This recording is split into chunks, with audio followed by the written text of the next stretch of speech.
right, this is the algebra review for quiz 8.4, 8.5, 8.6. All right, so the first 4 questions, you're going to be squaring binomials with a plus sign, with a minus sign, or multiplying a binomial that has a plus sign with one that has a minus sign. So if you get this, there is a shortcut to it, okay? Now, x plus 3 squared is x plus 3 times x plus 3.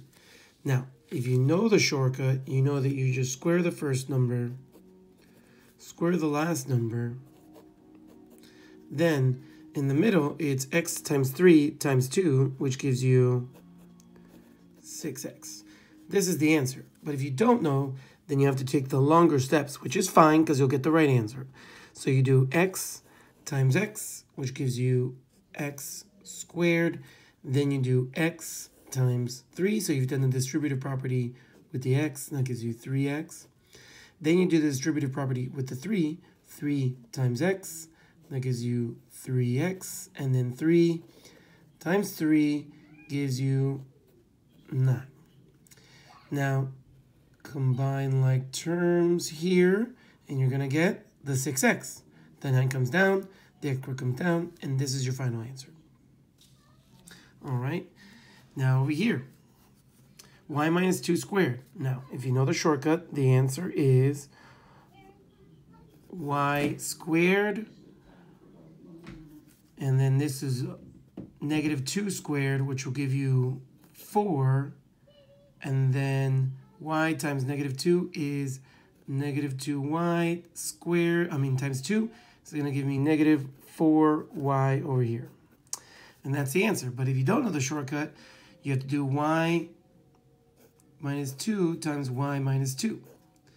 Y times y is going to give you y squared. And y times negative 2 is going to give you negative 2y. Then negative 2 times y is going to give you negative 2y. And negative 2 times negative 2 is going to give you positive 4. If you combine like terms here, you'll get negative 4y. That comes down, and there's your final answer. Now, again, if you know the shortcut, for these, when one's a plus and one's a minus, the answer here is 16z squared minus 4. But if you don't, you have to do the long way, which is fine. 4z times 4z is going to give you 16z squared.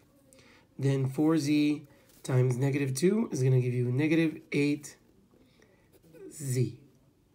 Then z times 4z is going to give you positive 8z. 2 times negative 2 is going to give you negative 4. These two here are going to cancel each other out because you're adding and subtracting 8z. And you're going to be left with this final answer here. So that's the first 4 questions. We're going to be one of each of these. All right. This one here. For 5 and 6, you're factoring, but you're just taking away one distributive property. Okay, so you're looking for something, they all have something in common. Here, you have 15, you have x squared y, and then you have 6y. Well, the only thing they have in common is y. Now, if this had a 3 in it, so I'm going to put a 3 here. If this had a 3, then all of them are divisible by 3. So then you would take out 3, and you would take out a y, which means you have to divide every single one of these by 3y, because you're reversing the distributive property. So instead of multiplying everything by what's out here, you're dividing everything by what you've taken out. So here you're going to be left with 5xy, not squared because you took away one of these. Then this is going to be a positive 1. So 3 divided by 3 is 1, so I don't have to write 1. X squared divided by nothing leaves x squared there. Y divided by y, there's no more y's. Then minus 6 divided by 3 gives you 2. Y divided by y is 1, and you are done. Then, so yeah, that's what you're doing. There could be 3, there could be 2. Okay, so this is the longer one, so this is the more difficult one. You're just looking for the largest number that's divisible into all the front numbers. You don't get to add a number like I did. We should have just done y, but I wanted to do a scenario where they're all divisible by something as well. So you check the front numbers, see if they're divisible, see how many x's they have in common. Okay, if this had 2 and this had a 2 and this had a 2, then you'd have to take out y squared out of everything, because that's the most amount of y's they had in common. Okay. All right, 7 and 8. I have 2 examples. So the first example, okay, you have to write this again, but separating these. So you're going to be factoring these two and then factoring these two completely separate. So you're left here with y squared plus 8y. We're going to factor that.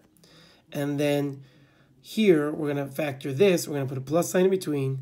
We have a y and a plus 8 over here. So the thing that's divisible into both of these is y. So I'm going to take out y. Okay, so y is going to be out here. And this is going to be now y plus 8 in here. Now here also has y plus 8.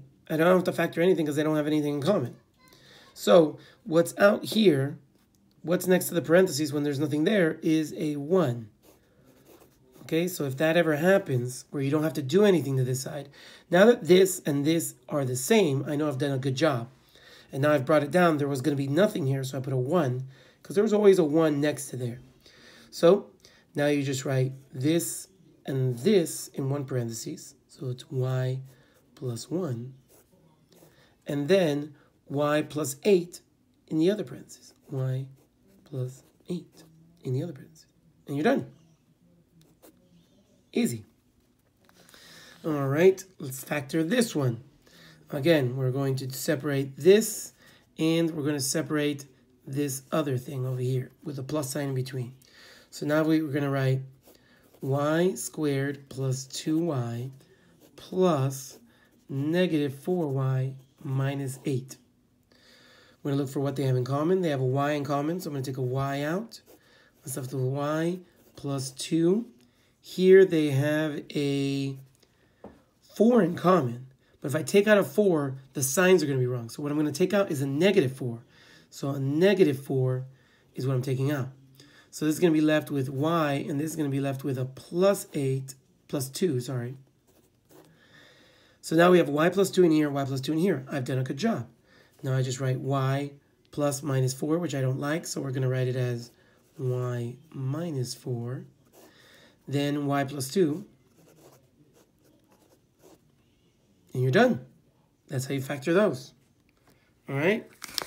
Now we're going to the ones you guys actually enjoyed. Now, let's go to these. We're factoring these problems. Okay? 9 through 11 are going to be like this. You're going to be figuring out what to do to factor these. So you're reversing a binomial, multiplying with another binomial. So, first, you got to look at this sign. This sign tells you if the binomials have the same sign or the different sign. So if it's a minus sign, then you know that the signs are different. This sign tells you where the largest number goes that we're about to find. So the largest number of the two numbers that we find are going to go there. Okay? So here, we're looking for two numbers that multiply to make 22, but when you subtract them, because that's a minus sign you're subtracting, that you subtract them, you're going to get 9. Okay? So now we're thinking 11 times 2, correct? That's correct. So 11 is going to go where the positive is, and the 2 is going to go where the minus is. And if you do the distributive property, you'll figure out that this is what you're going to get. Here's another one. Now here we have a plus sign, which means both signs are the same. Okay? And we know that the largest one is a plus sign. Well, if they're both the same and the largest one's a plus sign, then they're both plus signs. So the order is not going to matter for this one because they're both x plus and x plus.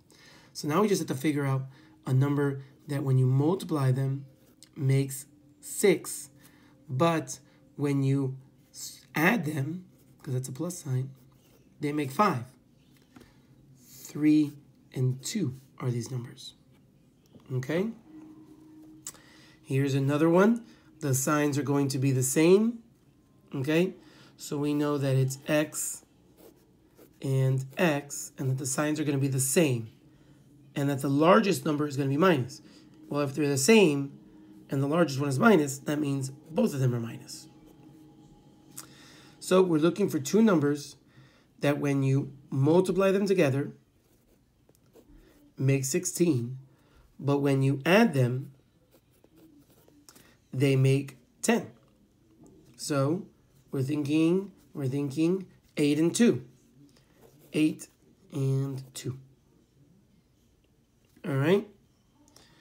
Last one here, and the last example I'm going to give is going to lead into 12, and you'll see how it leads. So for number 12, is the same amount of work, but at the end, everything equals 0. It equals 0. So you have to figure out what x's allow it to equal 0. So we'll do that at the end. Now here, we know that both signs are different. So we're going to have a plus and we're going to have a minus. And wherever the largest number is going to be a minus. So we're looking for two numbers that when they multiply, they make 36, but when they subtract, they make 5. So 9 times 4 is correct. 9 is the biggest number, so 9 is going to go with the minus sign, and 4 is going to go here. And that's it. So this equals 0. So if any of these two parentheses equals 0, the answer is going to be 0. Because if this equals 0, 0 times whatever this is going to make it equal 0. And if I make this equal 0, 0 times whatever this is also going to equal 0. So how do we make x plus 4 equal 0? If x equals -4, this will be correct. And if x equals 9, this will also be correct. And that's it. Easy quiz. Good luck.